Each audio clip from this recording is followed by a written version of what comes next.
ان کا انداز زیادہ تر ایک سیاستدان کی بجائے ایک تاجر جیسا ہے جو ہر سودے کو اپنے فائدے کے ترازو میں تولتا ہے۔ سوال یہ ہے کہ کیا محض وقتی معاہدے اور جزوی کامیابیاں ٹرمپ کو واقعی امن کے سفیر کے طور پر پیش کر سکتی ہیں، یا یہ تمام تر کوششیں صرف ایک ذاتی ایجنڈے کی تکمیل ہے؟ بہرحال آذربائیجان اور آرمینیا کے درمیان امن معاہدہ کروا کر ٹرمپ نے نہ صرف اپنے ذاتی مقصد یعنی نوبل انعام کے حصول کی راہ ہموار کی ہے، بلکہ امریکہ کے لیے بھی ایک غیر معمولی اسٹریٹجک کامیابی حاصل کی ہے۔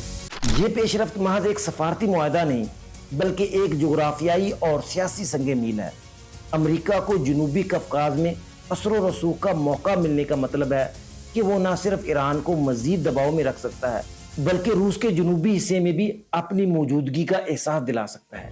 یوں ٹرمپ کی اس کامیابی کو صرف امن قائم کرنے کی کوشش کی بجائے ایک گریٹ گیم کی نئی چال بھی قرار دیا جا سکتا ہے، جس میں امن کے پردے میں امریکہ نے اپنے اسٹریٹجک دائرہ اثر کو وسعت دی ہے۔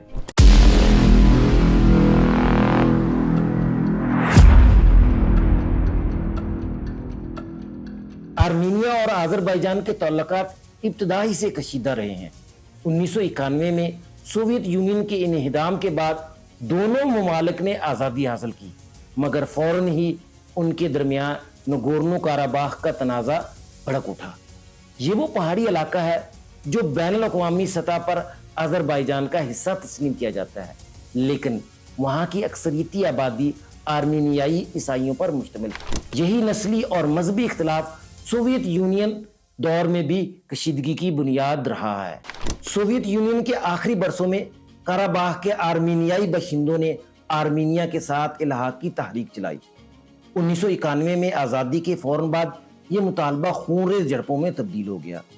1994 تک صورتحال اس نہج پر پہنچی کہ آرمینیا نے روس کی پشت منائی سے آذربائیجان کو شکست دی اور نگورنو کاراباخ کے ساتھ ساتھ ارد گرد کے 7 اضلاع پر بھی قبضہ کر لیا۔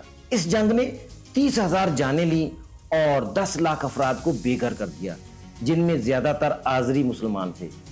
اگرچہ روس کی ثالثی سے جنگ بندی طویل عرصے تک قائم رہی، لیکن وقفے سے جھڑپیں جاری رہیں۔ 2016 میں 4 روزہ جنگ اور پھر 2020 میں 44 دنوں کی بھرپور لڑائی میں آذربائیجان نے اپنی فوجی صلاحیت اور ترک اسرائیلی حمایت کے ذریعے قراباخ کا بڑا حصہ واپس لے لیا۔ روس نے ایک بار پھر مداخلت کر کے جنگ بندی کرا دی۔ صورتحال نے نیا رخ اس وقت لیا جب ستمبر 2023 میں آذربائیجان نے اچانک فوجی آپریشن لانچ کیا۔ صرف 24 گھنٹوں میں قراباخ کی آرمینیائی فوج ہتھیار ڈالنے پر مجبور ہو گئی اور آذربائیجان نے خطے پر مکمل کنٹرول حاصل کر لیا۔ اس بار روس مداخلت نہ کر سکا کیونکہ وہ یوکرین جنگ میں الجھا ہوا تھا۔ یوں کئی دہائیوں پر محیط تنازع کا ایک باب بند ہو گیا اور قراباخ عملی طور پر آذربائیجان کے زیر تسلط آ گیا۔ تاہم آذربائیجان کے سامنے ایک اور بڑا چیلنج بدستور موجود ہے اور وہ ہے اپنے کٹے ہوئے نخچیوان کے علاقے کو مرکزی آذربائیجان سے زمینی راستے کے ذریعے جوڑنا۔ نخچیوان ایک ایکسکلیو ہے جو جغرافیائی طور پر آذربائیجان سے کٹا ہوا ہے۔ نخچیوان اور آذربائیجان کے درمیان آرمینیا واقع ہے۔ نخچیوان کے شمال اور مشرق میں آرمینیا، جنوب میں ایران اور مغرب میں ترکی واقع ہے۔ مرکزی آذربائیجان سے رابطے کے لیے یا تو ایران اور ترکی کا طویل راستہ اختیار کرنا پڑتا ہے یا آرمینیا کے جنوبی صوبے سیونیک سے گزرنا پڑتا ہے۔ یہی وجہ ہے کہ آذربائیجان طویل عرصے سے زنگ زور کوریڈور کے حصول کا خواہشمند تھا، جو آذربائیجان کو اپنے کٹے ہوئے علاقے نخچیوان سے جوڑتی ہے۔ بالآخر 8 اگست 2025 کو ڈونلڈ ٹرمپ کی ثالثی سے آذربائیجان کو یہ کوریڈور دلوا دی گئی۔ اس پیش رفت نے نہ صرف آذربائیجان کے جغرافیائی خواب کو حقیقت کا روپ دیا بلکہ کوریڈور پر امریکی نگرانی حاصل کرنے نے واشنگٹن کے لیے بھی ایک بڑی اسٹریٹجک کامیابی کی صورت اختیار کر لی ہے۔ اب واشنگٹن نہ صرف ایران کی سرحدوں کے بالکل قریب موجود ہوگا بلکہ روس کی جنوبی سرحدوں تک بھی رسائی حاصل کر لے گا۔ یہ سوال اب زیادہ شدت سے سامنے آ رہا ہے کہ یہ معاہدہ صرف آذربائیجان کے لیے ایک علاقائی کامیابی ہے یا در حقیقت امریکہ کی گریٹ گیم کا نیا موڑ جس نے قفقاز میں طاقت کا توازن یکسر بدل کر رکھا۔ زنگیزور کوریڈور جو آرمینیا کے جنوبی صوبے سیونیک سے گزرتا ہے محض 43 کلومیٹر طویل ہے، لیکن اس کی سیاسی اور جغرافیائی اہمیت عالمی سطح پر کئی گنا زیادہ ہے۔ یہ کوریڈور آذربائیجان کو اس کے الگ تھلگ علاقے نخچیوان سے جوڑ دے گا، اس کے ساتھ ہی ترکی کو بھی آذربائیجان تک براہ راست زمینی رسائی حاصل ہو جائے گی، جو فی الحال جارجیا کے راستے ایک طویل اور دشوار پہاڑی راستے پر انحصار کرتا ہے۔ اس تناظر میں یہ راہداری صرف ایک علاقائی منصوبہ نہیں بلکہ ایک زمینی سوئز کینال کے طور پر بھی ابھر رہی ہے جو ایشیا اور یورپ کو براہ راست ملا سکتی ہے۔ نگورنو کاراباخ میں آذربائیجان کی فوجی فتح کے بعد آرمینیا اور آذربائیجان کے درمیان امن مذاکرات میں تیزی آئی۔ پہلے بائیڈن اور پھر ٹرمپ نے ثالثی کا کردار ادا کیا۔ مارچ 2025 میں امن معاہدے کے مسودے پر کچھ پیش رفت ضرور ہوئی، مگر اہم نکات حل طلب رہے۔ اسی خلا کو پر کرنے کے لیے وائٹ ہاؤس نے Trump Route for International Peace and Prosperity کے نام سے منصوبہ پیش کیا۔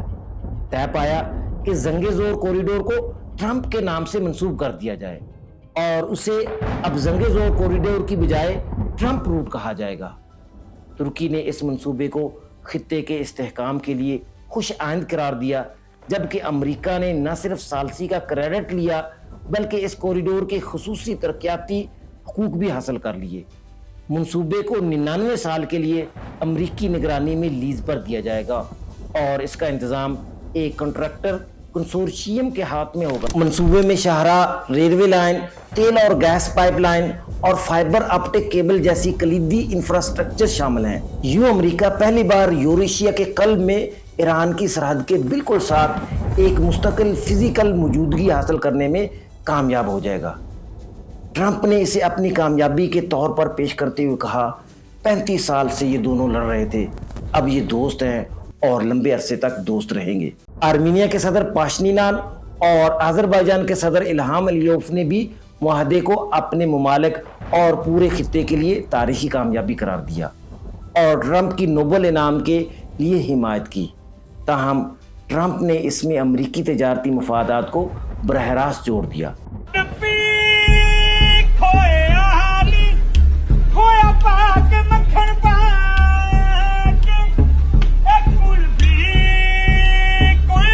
ان کا استدلال ہے کہ جب امریکہ کسی جگہ سرمایہ کاری کرتا ہے تو یہ سیکیورٹی کی ضمانت ہوتا ہے اور فریقین معاہدے کی پاسداری پر مجبور رہتے ہیں۔ یہی حکمت عملی انہوں نے یوکرین میں کریٹیکل منرلز کے معاہدے کے ساتھ بھی اپنائی۔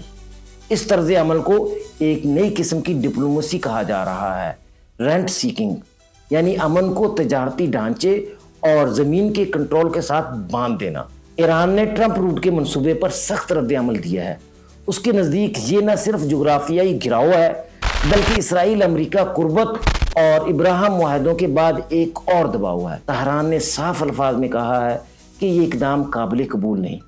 دوسری جانب روس جو یوکرین جنگ میں الجھا ہوا ہے، اس بار امریکی پیش قدمی کو مؤثر انداز میں روکنے سے قاصر رہا۔ روس کا رویہ اسرائیل کے حوالے سے بھی نرم دکھائی دیتا ہے، کیونکہ اسرائیل کی اشکنازی یہودی آبادی کا بڑا حصہ روسی یا یوکرین نژاد ہے۔ اس لیے پوٹن براہ راست اسرائیل کے خلاف سخت موقف اختیار کرنے سے گریز کرتے ہیں۔ مثال کے طور پر اسرائیلی وزیر اعظم بنیامین نتنیاہو کا تعلق بھی یوکرین سے ہے، اور چونکہ یوکرین ماضی میں روس کا حصہ تھا اس لیے انہیں روسی ہی تصور کیا جاتا ہے۔ البتہ مجموعی طور پر ماسکو اپنے روایتی اثر و رسوخ والے خطے میں امریکی قدم جمانے سے ناخوش ہے۔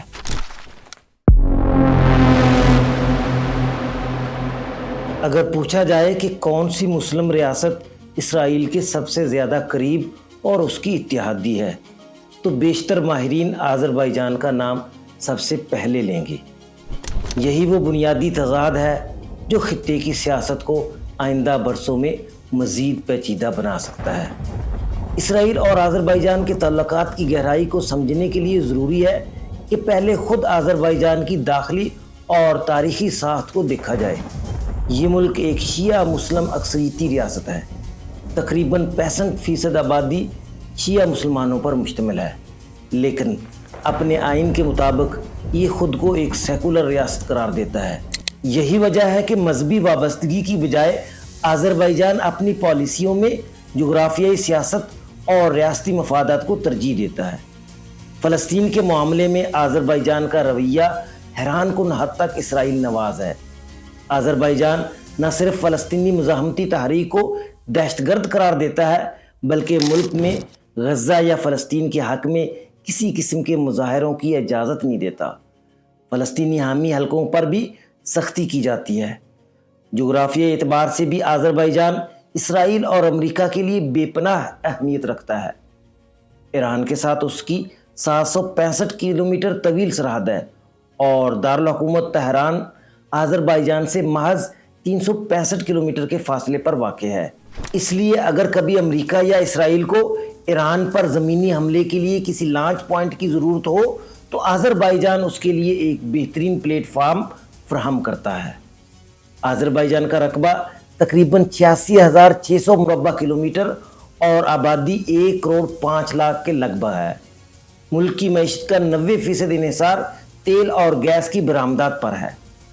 دلچسپ امر یہ ہے کہ یہاں ایک بڑی یہودی کمیونٹی بھی موجود ہے، جس کی تعداد مختلف اندازوں کے مطابق 30,000 تک ہے، اور یہ کمیونٹی آذربائیجان اسرائیل تعلقات کی ایک مضبوط سماجی بنیاد سمجھی جاتی ہے۔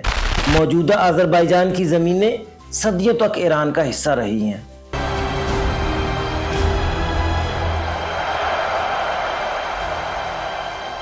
صفوی، افشار اور قاجار سلطنتوں کے ادوار میں یہ خطہ ایران کی شمالی سرحدی صوبوں میں شمار ہوتا تھا، لیکن 19ویں صدی کے آغاز میں روس نے قفقاز میں توسیع کی پالیسی اختیار کی۔ ایران نے مزاحمت کی، مگر روس کی عسکری برتری کے آگے زیادہ دیر کھڑا نہ رہ سکا۔ 1813 میں معاہدہ گلستان کے تحت ایران نے آذربائیجان کا شمالی حصہ روس کے حوالے کر دیا۔ پھر 1826 سے 1828 کے دوران ایران نے کھوئے ہوئے علاقے واپس لینے کی کوشش کی، مگر دوبارہ شکست کھائی، اور ایک اور معاہدے ترکمان چائے کے ذریعے باقی شمالی آذربائیجان بھی روس کے قبضے میں چلا گیا۔ یوں ایران کا بڑا حصہ روسی سلطنت میں شامل ہو گیا، جبکہ جنوبی آذربائیجان، تبریز، اردبیل، زنجان وغیرہ آج بھی ایران کا حصہ ہے۔ پھر پہلی عالمی جنگ کے بعد جب روسی سلطنت بکھری تو 1918 میں آذربائیجان نے آذربائیجان ڈیموکریٹک ریپبلک کے نام سے ایک آزاد ریاست قائم کی، جو مسلمانوں کی تاریخ میں پہلی جمہوری ریاست تھی۔